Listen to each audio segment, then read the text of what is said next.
ಆಗಿದೆ, ಯಾವ ಪಕ್ಷ ಅಧಿಕಾರಕ್ಕೆ ಬಂದರೆ ಉತ್ತಮ ಅನ್ಸುತ್ತೆ? ಕಾಂಗ್ರೆಸ್ ಬಂದರೆ ಉತ್ತಮ ಅಂತ. ಯಾಕೆ ಉತ್ತಮ? ಯಾಕೆ ಅಂದರೆ ಈಗ ದೇಶದಲ್ಲಿ ಪಬ್ಲಿಕ್ ಅಂತ ಮತ್ತು ಗೌರ್ಮೆಂಟ್ ಸೆಕ್ಟರ್ಸ್ ಎಲ್ಲ ಕಾರ್ಪೊರೇಟರ್ಸ್ಗೆ ಸೇಲ್ ಆಗಿದೆ. ಸೊ ಆಮೇಲೆ ಈಗ ಇನ್ನೊಂದೇನೆಂದರೆ ಫೈನಾನ್ಷಿಯಲಿ GDP ಎಲ್ಲ ಕಡಿಮೆ ಆಗಿದೆ. ಮೊದಲು 10.56 ಇತ್ತು, ಈಗ 6 ಇದೆ. ಅದರಿಂದ ಮತ್ತು ಇನ್ನೊಂದೇನು ಅಂದರೆ ದೇಶದ ಸಾಲ ಇವತ್ತು 205 ಲಕ್ಷ ಕೋಟಿ ಆಗಿದೆ. ಸೊ ಅದರಿಂದ ಇರೋದರಲ್ಲಿ ಹೇಳ್ಬೇಕಂದ್ರೆ ಕಾಂಗ್ರೆಸ್ಸೇ ಬಂದರೆ ಉತ್ತಮ ಅಂತ. ಇಲ್ಲಿ ಬೆಂಗಳೂರು ಗ್ರಾಮಾಂತರದಲ್ಲಿ DK ಸುರೇಶ್ ಅವರು 2 ಸಲ ಸಂಸದರಾಗಿದ್ದರು. ಈಗ ಒಂದು ಕಡೆ ಡಾಕ್ಟರ್ ಮಂಜುನಾಥ್ ಅವರು ಇದ್ದಾರೆ, ಇನ್ನೊಂದು ಕಡೆ DK ಸುರೇಶ್ ಅವರು. ಇಲ್ಲಿ ಯಾರು? DK ಸುರೇಶ್ ಅಂದರೆ ನಮಗೆ ಅಭಿವೃದ್ಧಿ ಮುಖ್ಯ. ಅವರು ಅಷ್ಟೊತ್ತಿನೆಲ್ಲ ಕಳೀಲಿ ಇಂಥ ಕೆಲಸ ಆಗಬೇಕಂದ್ರೆ DK ಸುರೇಶ್ ಅವರು ಇಮ್ಮಿಡಿಯೇಟಾಗಿ ಸ್ಪಂದಿಸ್ತಾರೆ. ಡಾಕ್ಟ್ರು ಒಳ್ಳೆ ಮನುಷ್ಯ ಇರ್ಬೋದು, ಇಲ್ಲ ಅಂತ ಹೇಳೋಕ್ಕಾಗಲ್ಲ ನಾವು. ಆದರೆ ಅವರು ಅಭಿವೃದ್ಧಿ ಕಾರ್ಯದಲ್ಲಿ ಮತ್ತು ಓಡಾಟ ಮಾಡೋದು ಅಂದರೆ ರಾಜಕೀಯನೇ ಬೇರೆ, ಸರ್ವಿಸೇ ಬೇರೆ. ರಾಜಕೀಯದಲ್ಲಿ ಜನ ಕೇಳೋದು ಅಭಿವೃದ್ಧಿ ಆಗಲೇಬೇಕಲ್ವಾ. ಇವತ್ತು ನಮ್ಮ ಕಾನ್ಸ್ಟಿಟ್ಯೂನ್ಸಿ ಇರ್ಬೋದು, ಥ್ರೂಔಟ್ ಕನಕಪುರ ಕ್ಷೇತ್ರ ಏನಿದೆ ಎಲ್ಲ ತುಂಬ ಚೆನ್ನಾಗಿ ಆಗಿದೆ, ಆಗ್ತಾನೂ ಇದೆ. ಅವರು ಆಲ್ರೆಡಿ ಇನ್ನೊಂದೇನೊಂದು DK ಸುರೇಶ್ ಅವರು ಸಂಸತ್ತಲ್ಲಿ ನಂಬರ್ 1 MP ಅಂತಲೂ ಹೆಸರು ತಗೊಂಡಿದ್ದಾರೆ.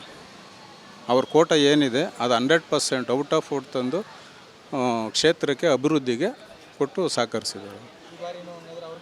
ಅದು 100% ಅವ್ರಿಗೆ ಅವಕಾಶ.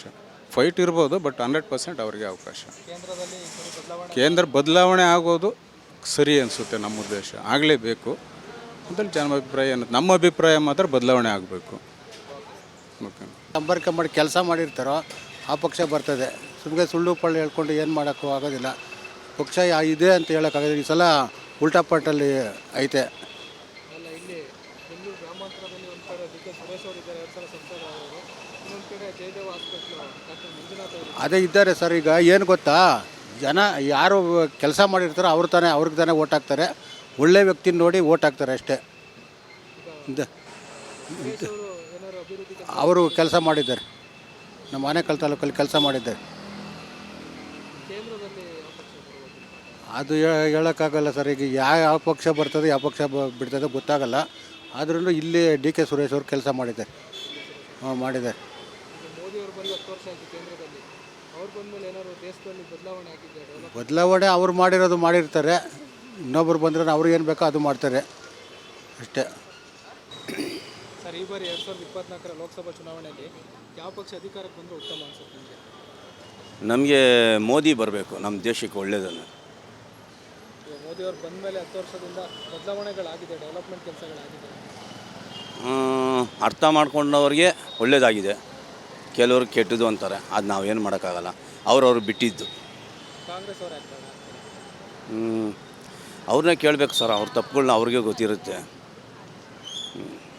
ಈಗ ಕಾಂಗ್ರೆಸ್ಸಲ್ಲಿ ಮಲ್ಲಿಕಾರ್ಜುನ್ ಖರ್ಗೆ ಅವರು ಇದ್ದಾರೆ, ನಮ್ಮ ಕರ್ನಾಟಕದವರೇ.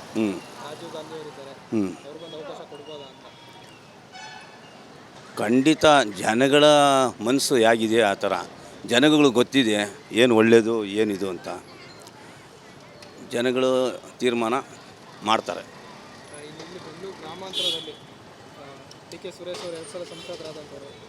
ಇನ್ನೊಂದು ಕಡೆ ಜಯದೇವ ಹಾಸ್ಪಿಟ್ಲು ಡಾಕ್ಟರ್ ಮಂಜುನಾಥ್ ಅವರು. ಇಲ್ಲಿ ಯಾರಿಗೆ ಅವಕಾಶ ಇರ್ಬೋದು? ಖಂಡಿತ ಜನಗಳಿಗೆ ಒಳ್ಳೇದು ಮಾಡಿದವರು ಡಾಕ್ಟ್ರು ಮಂಜುನಾಥ್ ಅವರು. ಖಂಡಿತ ಅವ್ರಿಗೆ ಒಳ್ಳೇದಾಗುತ್ತೆ. ಬಾರಿ ಹಂಗಿದ್ರೆ ಇಲ್ಲಿ ಜನ ಮಂಜುನಾಥ್ ಅವ್ರಿಗೆ ಅವಕಾಶ ಕೊಡ್ತಾರೆ ಅಂತ? ಖಂಡಿತ ಕೊಡ್ತಾರೆ. ಕೇಂದ್ರದಲ್ಲಿ ಮೋದಿ ಅವರಿಗೆ ಮತ್ತೊಮ್ಮೆ ಅವಕಾಶ. ಮಗದೊಮ್ಮೆ ಮೋದಿ ಬಂದರೂ ಒಳ್ಳೆಯದೇ ನಮ್ಮ ದೇಶಕ್ಕೆ. ನಮ್ಮ ದೇಶಕ್ಕೆ ಕಾಯೋದು ಅವರು. ಸ್ವಾದಿಷ್ಟತೆಯ ಸ್ವಾದ, ತಾಜಾತನದ ಆಹ್ಲಾದ, ಉತ್ತಮ ಆರೋಗ್ಯ ಮತ್ತು ಹೆಚ್ಚಿನ ರೋಗ ನಿರೋಧಕ ಶಕ್ತಿಯ ವೃದ್ಧಿಗೆ ಈಗ ನಿಮಗೆ ಸಿಗುತ್ತಿದೆ ಉತ್ತಮ ಗುಣಮಟ್ಟದ ಪೌಷ್ಟಿಕಾಂಶ. Shri Vaidik millet health mix. ಇದು ಸಿರಿಧಾನ್ಯಗಳ ಸಂಪತ್ತು.